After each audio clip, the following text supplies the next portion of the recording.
Yeah. Welcome to Porch Play Chat, sponsored by the American Association for the Child's Right to Play, or a little shorter title that we use is IPA USA. IPA USA is the USA affiliate of the International Play Association, and as part of our efforts to support play, we've introduced Porch Play Chats. We have almost 300 of them because we've been doing them since 2020, shortly after the pandemic started. And so to find all those Porch Play Chats that are free to you, go to the IPAUSA.org website. And up in that top right-hand corner, subscribe to our YouTube channel. And if you want to be a friend on Facebook, I think, or follow us on Facebook, I can't ever remember, whatever it is on Facebook, magically every Monday morning, a new Porch Play Chat will appear in your feed. I'm Deb Lawrence, and I'm co-president of IPA USA. And with me as co-facilitators, Lindsay Jelski. And with us here on the porch is Sharon Jackson. Sharon is this amazing childhood advocate and seasoned professional with international, national, state, and local conferences in her experience.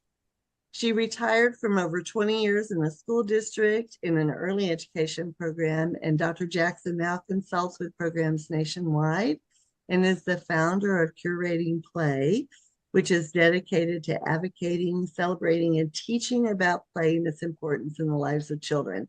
She is a frequent visitor on the Porch Play Chats and always has the most amazing things to share with us.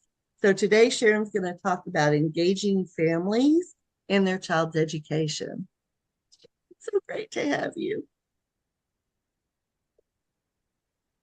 Oh, we can't hear you again. Oh no, we lost you. Come close. Yeah. There you are. Going on. Sorry. There you I'm just go. where I always am, but you never can tell. So you want me to just dive in with a few ideas here? I do, because Okay. engaging families, I think, is Oh, such a critical piece of exactly. And it's, families understand why play is so important. yeah. And if we're not partnering with families, we're doing something wrong. And we really, as I tell my students, if something's not working out in front of you, then the first thing you do is look at you. And, Mm-hmm. what can I do differently? What's not hitting the right note, whatever. And I believe that to be true as we work with families as well. If they're not engaged, if they're not enjoying, if they're not coming, what can I do differently? I'm going to look at me first, not Mm-hmm. at them. So I think that's got to be really the critical foundation is our relationship and our connection with families.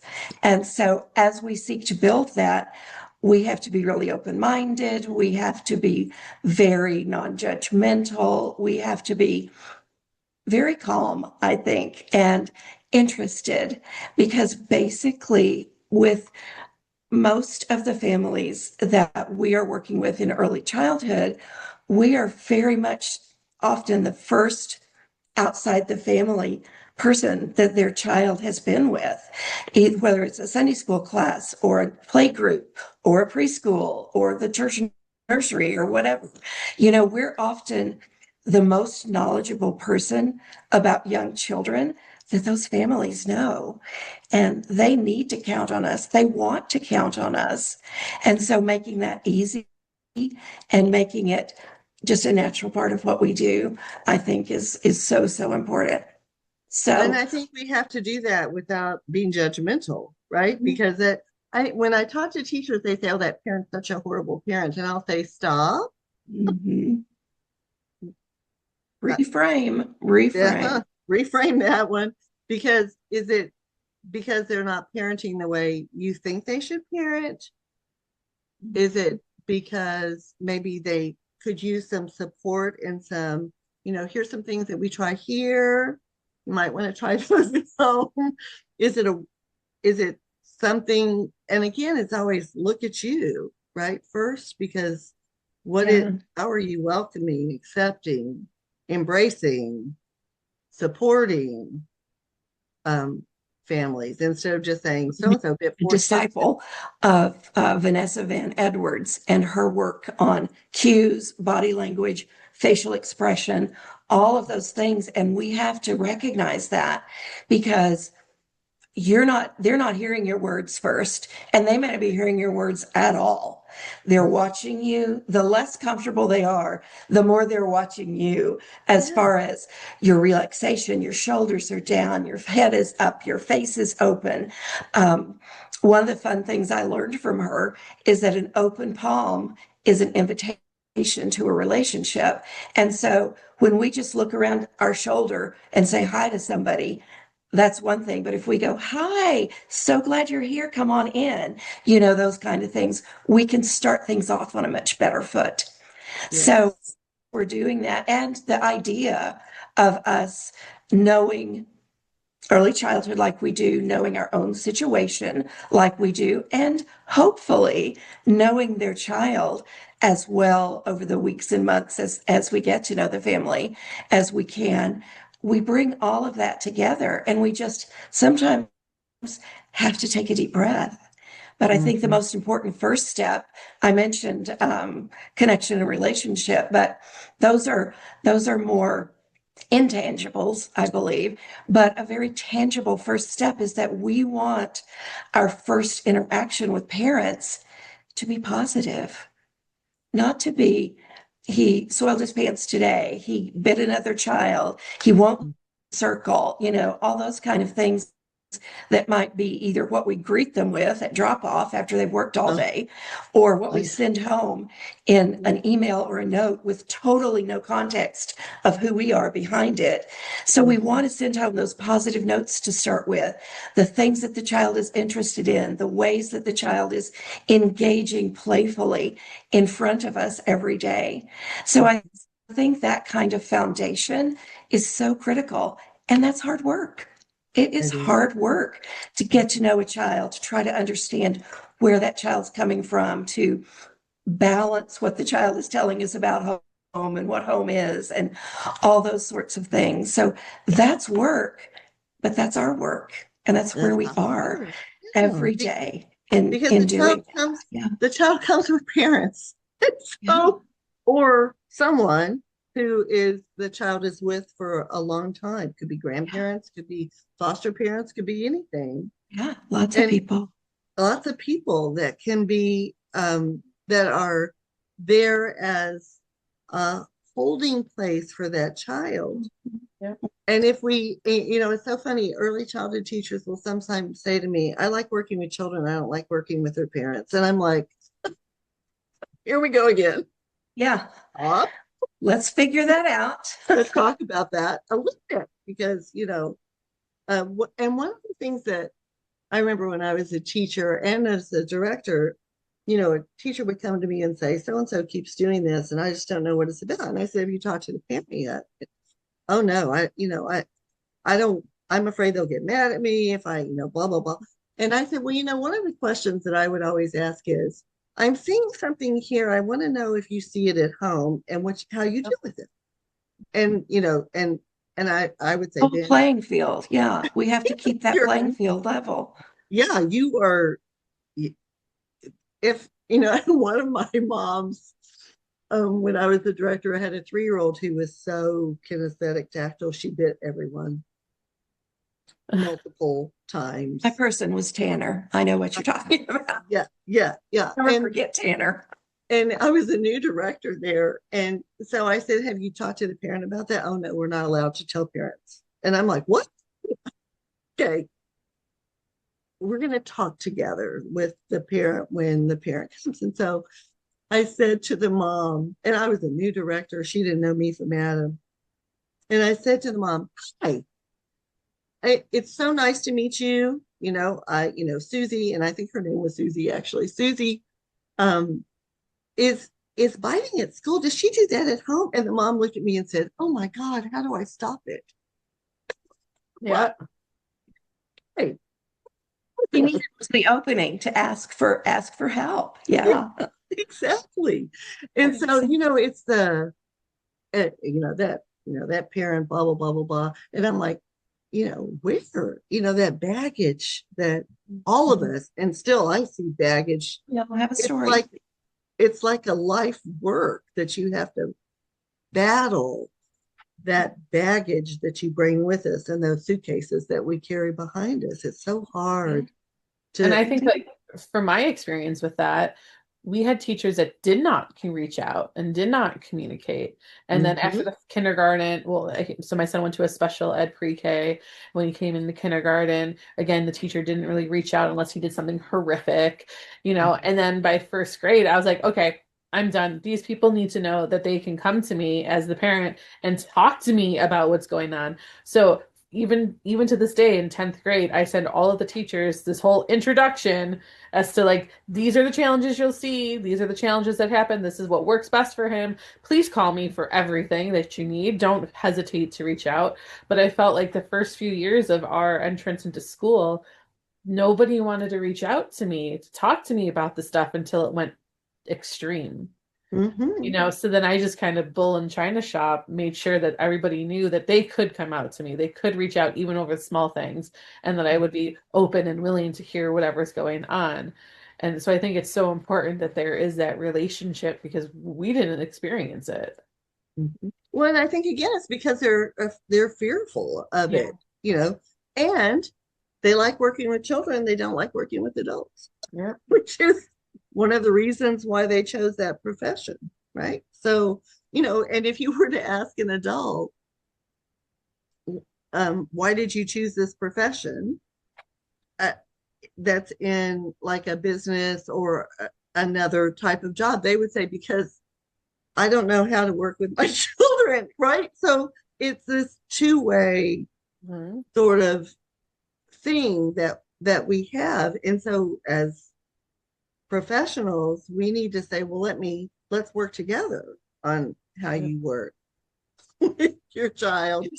When teachers don't want to approach parents because they want to look like they can't do it or they're struggling, and that's it's partnership. If you're not partnering with that parent, like Lindsay, what a beautiful description from your experience. If you're not doing that, then that's a whole, it's like go trying to drive on a car with two wheels. You can't do it.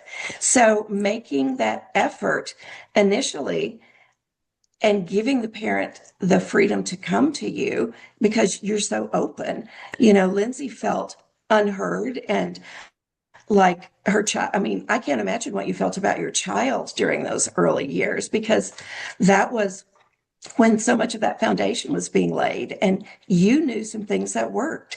So I talking to parents is showing your openness, showing that open palm, showing your willingness to communicate, showing the care that you have for that child, that you want success for that child. So pull those parents in as a group or individually, however it works in that situation. And so really find, and of course, we really always first kind of go to behavior, don't we? We always think about it as Yes, that's the behavior. top thing Um, that's happening, right? yeah, Typically. or sometimes we think about it as a red flag thing.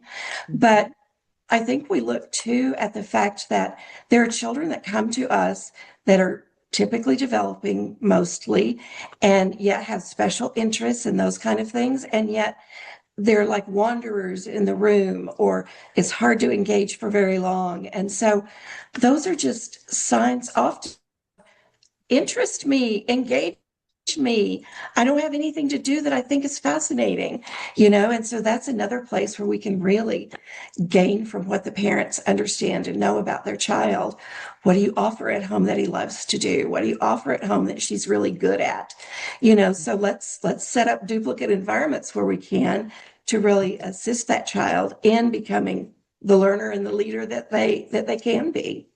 Exactly. And Yep. and one of the if we could just help teachers recognize, so when so many times a teacher would come to me and say, when I was the director, a teacher would come to me and say, come, please come watch. So they felt comfortable, please come watch.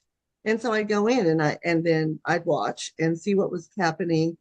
And then I'd say, what do you think's going on? And she would say, well, or he would say, oh, I'm wondering if it's this. And I said, I think that's a great place to start. Why don't you talk to the child? Because they were 4 at this point, right? Or the child that walks in the door when I was a teacher and didn't have a clue. Some kids would run in the door and know exactly where they were going to start They playing. wanted to do. Other Yeah. kids would just like, I don't know what to do. I don't. And so I'd say, walk with me. What looks interesting? And we'd walk around the classroom until they found something. So sometimes they need a little support, but other times they don't. And if we just remember that parents are their child's first and best teacher, and they've known them a lot longer than we have, I think it would help teachers feel more comfortable reaching out. And then who knows how much you can help the parent learn to support their child and how they can help you Absolutely. support their Yeah. child. So it can That be this. homeschool connection, that opportunity to support and encourage parents. Encourage means to walk along beside. So you don't want to just be throwing colors and throwing books and throwing activities at a parent. You have to know where they're coming from. You have to see what their capacity is for something else. Some parents can't stand messy. Child comes to you never having used glue. Okay, let's help them understand how glue can be managed and the glue can be fun and all those kind of things. So because we're growing the parents just like we're growing the children and we're growing ourselves. So all of that, of course, takes great communication, takes a really open heart, open mind to bring families in. And I think there's lots of reasons that we bring families in. I'll list a few just because I think they are relevant to what we're doing here. But educating the parents, not in a pedantic, here's what you have to do kind of way, but as an exemplar, as a way to really just give them an option to do. Some parents never thought of reading a book to their child in the bathtub, but whoa. Talk about a captive audience who's engaged already and just, enjoying listening auditorily. There's lots of things that we can just drop in a newsletter, put up on a parent board, bright people behind it, those kind of things. Just getting them engaged in that process of play, helping them understand what play is, sending home a research snippet that's kind of eloquently restated, I guess, and having quotes around the center, around the classroom that talk about the value of play.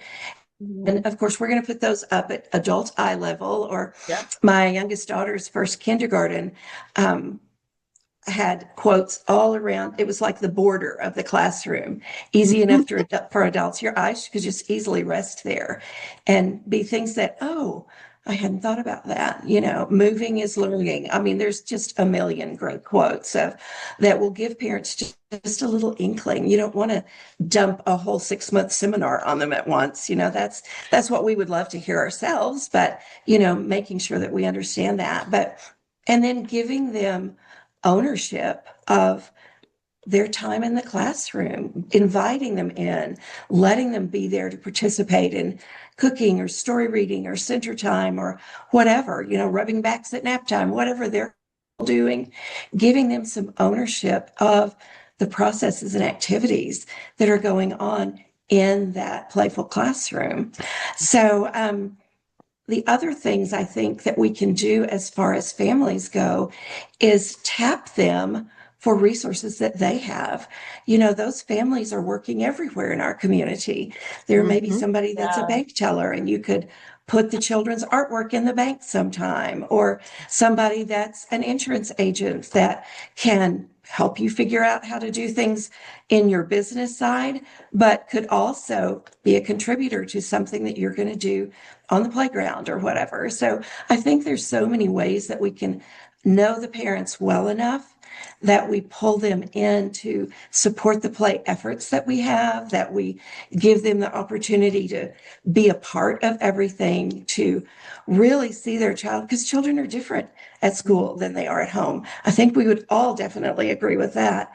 And so give them an opportunity to watch their child lead, to watch their child struggle, to watch their child succeed with something that's hard. All those things are opportunities that they may not get any other place. So just giving them that sense of welcome, that sense of unity, the way that we want to engage them, to relate to them, to communicate with them, so that when we are asking them about, oh, thank you. My wonderful husband bought me a gigantic Coke Zero. He's a good Oh, guy. you're a wonderful husband. What do you Well done. say to, so I know a lot of the moms on our mom Facebook pages locally here, a lot of them are really upset that they can't go into the classrooms. You know, like our schools never, so I'm in New York, so our schools never really opened back up after COVID. Mhm. So, and you just see, it was a post the other night, and it was just like 70 other moms commenting, like, I know I was so excited to finally be a homeroom mom or a centers mom, and now I don't have those opportunities. Like, I'm not even allowed to go in. Like, what do you say? Like, how can we engage those parents when we can't, when certain places don't even allow them in anymore? You know, I think, thank you. I think that Lindsay, I'm glad you brought that up, because that's something that um, I really didn't know was still happening on a large scale. Um, I think that we were all so happy to put the masks behind us and those kind of things. And we know that COVID is still out there. I had it a few months ago. But still, understanding what else we could do for those families. And if there's an opportunity for them to get together, but we've got families that are working, sometimes working two jobs, all of that. It's that opportunity to be with their children in a classroom, in a care setting, just in general, wherever they are with young children. But the park works for that. There's the library, of course, there's children's museums, there's places where they can get together and see the group setting and hopefully participate. It's one thing, and I always am kind of sad when I take my grandchildren to the library, and our library has a phenomenal young learner space with not only just books, but also lots of dramatic play and props and things like that around. And then I see all the parents sitting on the perimeter looking at their phones, not even looking at a library book, looking at their phones. And what a great opportunity it would be to communicate with your child there, but they may not even think about doing that. I can't teach my child. I'm not a librarian. I don't know what to talk about, those kind of things. So that's a place where I think IPA USA, I think places like my Curating Play site, that's why we just give people suggestions, give them things to look at, books to read, articles to look at, just a list of, fun websites of things that families can do. And so that's kind of what we always like to do is, with Curating Play at least, is to provide those kind of resources so that, and Curating Play is not for researchers and faculty and those kind of things. It's for people in general. And so, to have that opportunity to share with people, and that's where perhaps schools need to get better at providing those kind of resources for families. We know you can't come. We'd love to see a video of how you celebrated Hanukkah, or those kind of things. Be willing to bring those home experiences in, and be willing to provide resources out, so that even if the parent is not in the classroom, at the same time as the child and teacher are, they can still feel a part of what's going on. And of course, that whole video thing goes the other way too.